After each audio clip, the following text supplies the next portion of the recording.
the Trigger Man, Weldon Mindoro.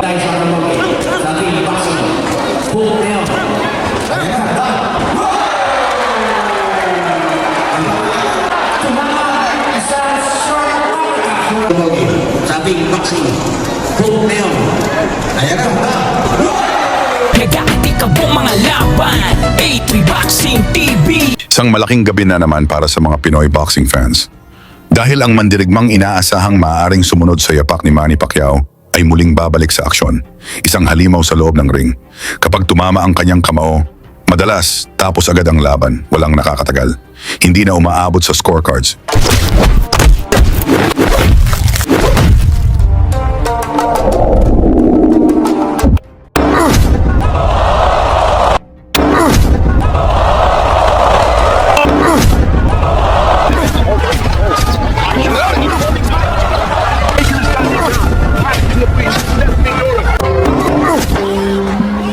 Siya ang tinatawag na Canelo Alvarez ng Pilipinas, si Weldon Mindoro. Ang triggerman ng Zamboanga, Mindanao. 16 na laban, 16 na panalo, lahat knockout, walang talo. Isang klaseng dominasyon na bihirang makita sa modernong boxing.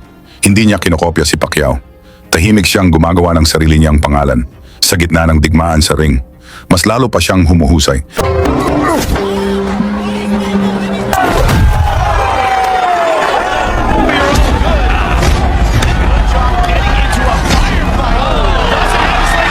Sa Amerika siya nagsasanay ngayon. Mas pinapalakas ang katawan, mas pinapatalim ang galaw, mas pinapaganda ang disiplina. At ngayong February 21, 2026, muling aakyat sa ring si Mindoro. Sa kauna-unahang boxing promotion ng Olympic medalist at WBC International Champion na si Yumir Marshall. Sa gabing iyon, haharapin niya ang Indonesian veteran na si Willem Rake, isang veterano na may mahigit 60 laban sa kanyang karera. Pero hindi ito basta laban. Isa itong rematch. May nais patunayan si Rake. Gusto niyang burahin ang alaala ng una niyang pagkatalo kay Mindoro. Balikan natin ang unang laban. Round 1. Maingat ang dalawa. Nagbabasa. Sumusukat ng distansya.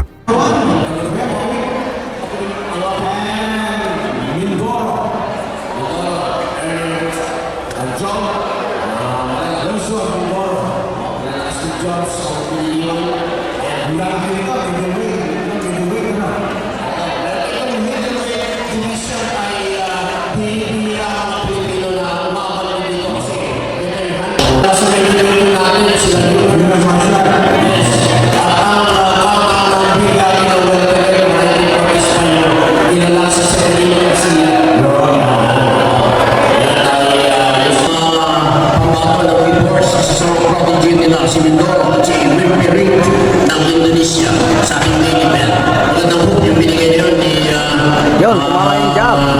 Mindoro. Nice counter punch. Punching. Ang test lang ng mga pambahan ng imports sa mga prodigy nila si Mindoro at si Willem Rake ng Indonesia sa ating main event. Magandang hook yung binigay niyo ni Mindoro. Body punching. Ang test sa rin.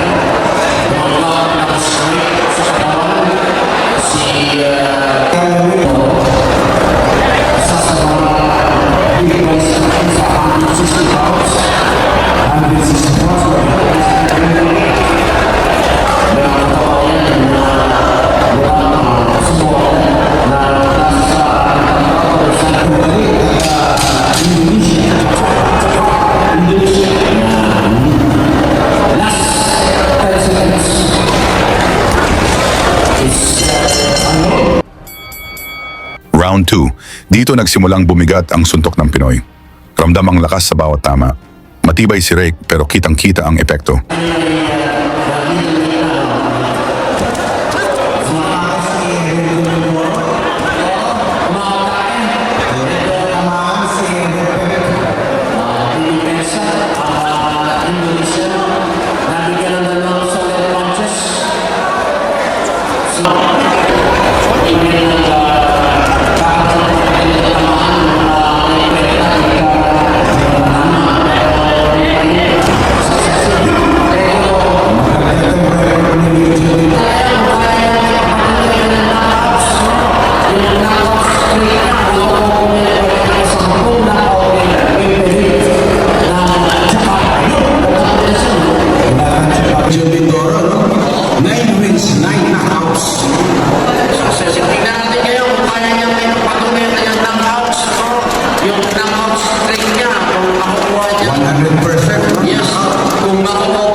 3, sumabog ang bangis ng triggerman.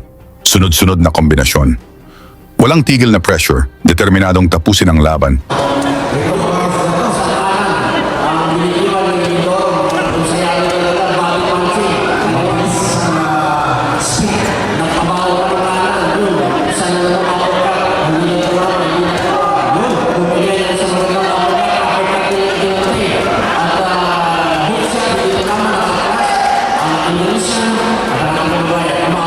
Well done, para kay Wildan Mindoro.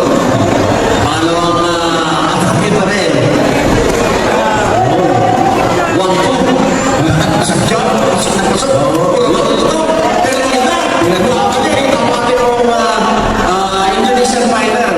Mukhang Jomiti. Nakamiti. Indonesian fighter. Indonesian fighter. Mukhang Jomiti. Nakamiti si Richard. Mukhang Jomiti mo natin. Isa rin yung sasalit ng mga bansa sa Asia. Sa laban naman. Hindi tayo sa akin mag-ibig. Sa ating boxing. Boom na yun.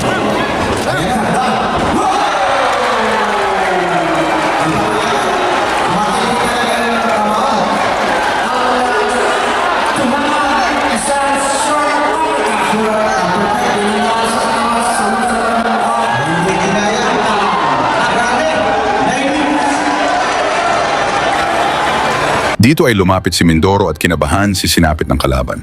Isang malinis na tama, bagsak si Rake, tumahimik ang arena. Hindi agad nakabangon ang veterano, agad na inawat ang laban at isinugod si Rake sa ospital.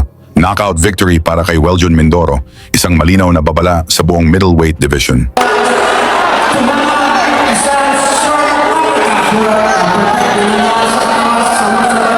Ngayon, mas malaking tanong ang bumabalot. May chance ba si Mindoro na maging world champion?